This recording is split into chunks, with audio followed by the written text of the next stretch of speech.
The air code A5 on a Frigidaire air conditioner indicates a malfunction with the temperature sensor. This issue can arise due to a damaged or frozen temperature sensor or a faulty wiring harness. To fix the problem, it is essential to examine the temperature sensor.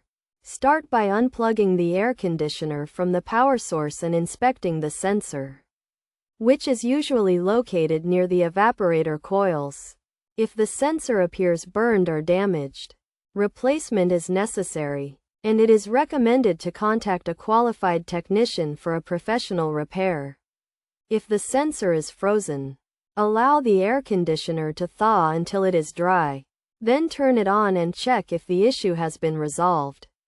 Inspecting the wiring connections is also crucial. With the air conditioner turned off and unplugged, check the wire connections on the temperature sensor and ensure none are broken or kinked, straightening any kinked wires as needed. Additionally, inspect the wire connections on the electronic control board, firmly reconnecting any loose wires and replacing damaged ones if necessary. A task best performed by a professional.